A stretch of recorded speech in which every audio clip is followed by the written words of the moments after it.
back in the booth, and today we're going to be working with this 4600 Segola Scrambler base coat gun that I was just sent out. I've shown you some of the other Segola base guns and clear guns I've used before, and they work quite well. Actually, this is becoming one of my top choices for base coat gun.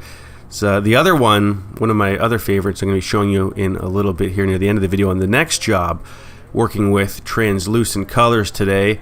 And this Suzuki SX4, it requires 2 steps to achieve the color that we want. So what we're going to do first is blend out our gray here. So it calls for a specific value of it's a shade of gray. So sometimes they're a little darker, sometimes they're lighter. In this case, it's sort of a medium. And what we're going to do is we're going to cover the entire area that we're painting, and then we're going to take it into the next panel. So you want to be careful on how you angle your gun here. You should sort of angle it back in towards the repair rather than towards your blend panel, because you don't want that gray to fly all the way down the panel. And otherwise you're going to have to bring more color, and your blend's going to be way longer than you need it to, or you want it to be. So we're going to try and work it out here and fade it out as best we can. And what you often run into with those door jamb areas, you see where the door and the quarter lined up, was that you can put this color down, and sometimes it'll travel further into the jams than you can cover in your next coat. So what we've done here is we've applied a second piece of foam tape in that edge, and then we're going to remove it after this dries, and that's going to let us keep this color from traveling too far into that jam. So most painters would be familiar with that problem. It's more common with sealers. Sealers seem to travel a lot further than base coat will. There's actually a product, I've seen it at SEMA, I believe it was made by J-Tape. It's a 2-piece foam tape that you can peel off in the same way, but it's a little bit more practical here. So we ended up actually having to open up the door and take that piece of tape off there.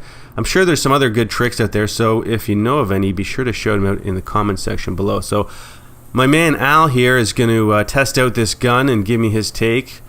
And he's going to put on this first coat of base for us. So you can see now it covers pretty well over that ground. So if we had skipped this ground coat, it wouldn't cover quite as well. It'd probably say we had a black on there, then this color would look really dark, and it would take a lot of coats to cover, maybe 4, 5, 6, and it might not even look right. So a lot of the times, depending on the color, it can almost need to be treated like a tri-coat. So a color like B67, a BMW, like an orangey BM or yellow BMW color, I usually treat that like a tri-coat, do a letdown panel with it, and sometimes if you have too much base coat on there, it can get the color to go a little wonky. So a lot of the times they rely on this undercoat. So you're seeing a lot more of these colors, a lot of reds, and I'm going to show you a Bentley near the end. I'll talk about that color when it gets to that time, but it has a very specific requirement on coverage to get the color where you want it. So here I am putting on the second coat after letting everything flash off. So we're going to just keep blending it out a little further, and we want to be conscientious that we're not overextending our gun and getting paint all the way down that blend panel, which could throw off the color to the door. So I must say, these 4600 guns, this was my first time trying this one here. It's pretty well, I think, the same as the other 4600 I have, but it has a slightly bigger tip. This is a 1.4 for Onyx, which they recommend a little bit bigger tip. But I must say, I like to take these guns to all kinds of different shops, and the two that have really sort of blown me away, and as far as the feedback I've got and the experience I've had with them, is the 4600 base coat gun and the Qualcomm HTE base coat gun. So I've had a lot of diehard SATA guys or DeVelbus. I don't run into a lot of people that swear by the Iwata base coat gun, but when I've put this gun in their hands, they've been extremely impressed at how well it works. So it just lays down metallics pretty effortlessly and has a nice look to it, and it works pretty well. So we've got the base coat on now. I think we just missed the effect coat. So after the 2 coats of coverage, we'll usually check our coverage there, make sure we don't see any primer, and then we'll put on a lighter. Well, we'll increase our distance a bit and even out the metallics with a drop coat. So we've got Al is laying on the clear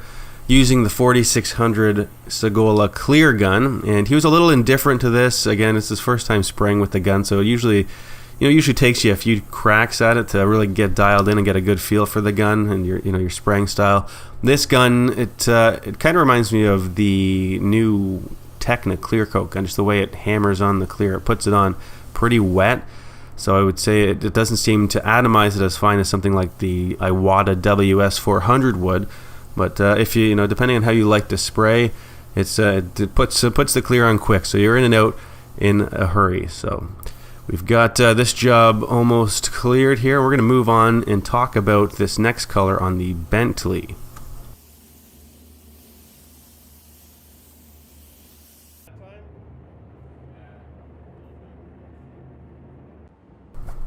So what we've got on this one here is a very light blue with a very fine metallic in it, and it's a pretty cool color. But again, it's going to require a white ground coat first, and then I'm going to treat it like a tri-coat and do a letdown panel as I go with it to get the color where I want it. So it was actually matched in the lab, this color for us, and the recommendations were 3 to 4 coats of blue over top of the white to get the color where you want it. So if you go too heavy, you can actually change it and get it a little bit further from what you want it. But we're going to do the same thing. We've already blended out. So actually, this is the blue going on now. So I didn't get a ton of video on this one, but it was a cool job. I want to show you some of it. We've put the white down, blended it out in a few spots. We're going to try and keep the color away from anywhere on those edges where it's going to line up to the bumper, so we don't throw off any color match there. But here is what it kind of looks like after a few coats of blue over our white. So it's a pretty cool looking color, I must say. And what we did was, since there was no brakes on the sail panel, we had to go up and over with the clear and clear both sides, so we didn't blend out the clear on a nice car like this.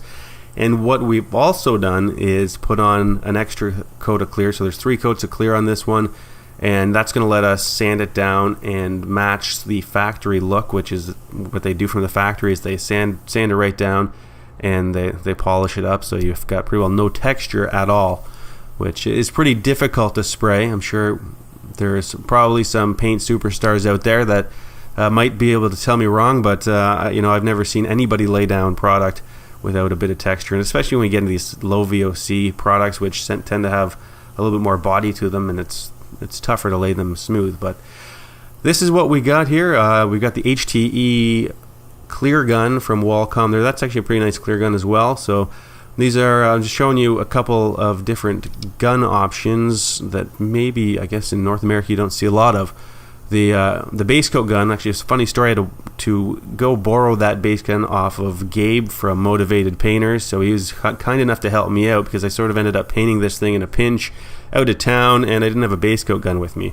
So he helped me out, and I do have one of those coming that I want to break in a little bit more, but I've had a lot of good feedback on that gun from the people that I know that have used it and that I trust, and the spraying experience I've had with it, and on this job it seemed to work quite well. So that's it. Hopefully you guys liked this video. Let me know what you think, and if you have any secrets on translucent colors, be sure to share them below. Thanks for watching, and we will see you next time.